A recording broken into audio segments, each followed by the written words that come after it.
response. There's a lot to unpack here. There's a lot that needs to be said here by Musa, because he's been railroaded. And a normal person, when they're shamed like that and guilted, on top of that, shamed like that for that dubious purpose, most people like that, they buckle and they collapse. I'm sorry I said anything. I'm sorry I opened my mouth. You're right. I am worthless. You know, a person will start developing even more hatred for themselves. They can develop a feeling of like worthlessness. What does Musa alayhi salam do? His answer is so remarkable. There are two things I keep saying: guilt and shame, guilt and shame. I want that drilled in your head, right? Look at what he does. He doesn't respond to the shaming at all. Like he didn't even say it. There is no response to the labeling of Musa. No, I'm not from the kafirin. I'm not into nothing. It's like it doesn't exist.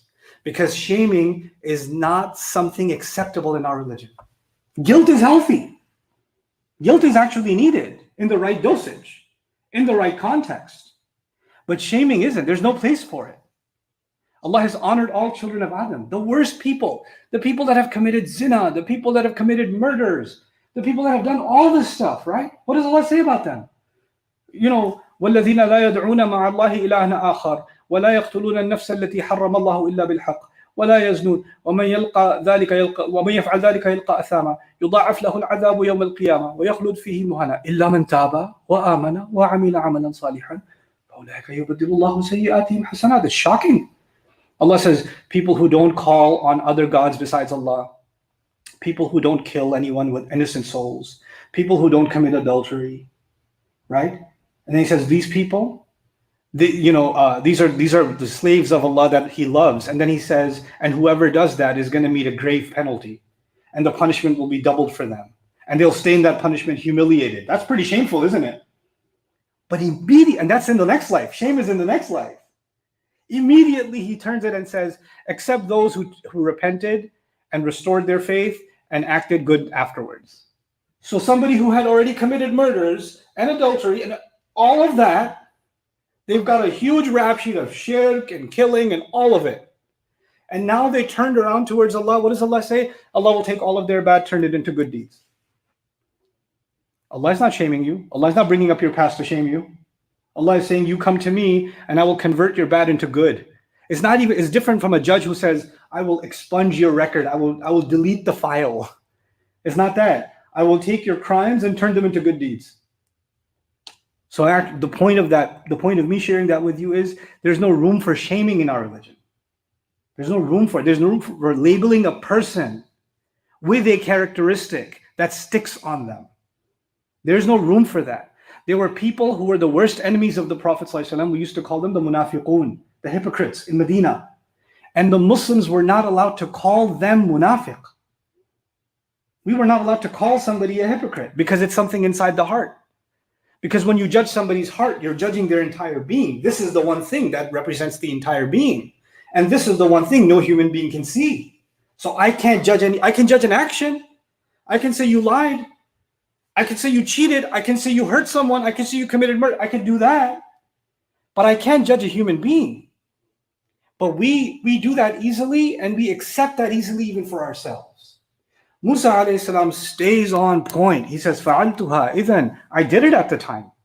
Yep. So when he said, you did that thing you did? He said, yep, I did it. You're right. What is guilt? To acknowledge you did something wrong. To acknowledge it. And he says, I'm not denying it. I did it. وَأَنَا مِنَ الضَّالِينَ and I was from those that were lost. He's not saying I was misled, I was confused by somebody else conned me into it. No blaming anybody else. Look, and another person did con him, by the way. He was conned. And he even acknowledges that in the story. But now when it comes to owning up, even when you and I mess up, other people had a hand in it. That's the reality. You don't just get angry sitting by yourself on a couch eating a banana. Somebody got you to that point and you lost it. You understand?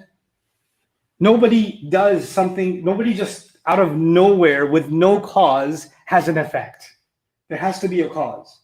But when it comes to owning my mistake, you have to let the causes go. You have to say, you can't say, I messed up, but You don't know the whole story.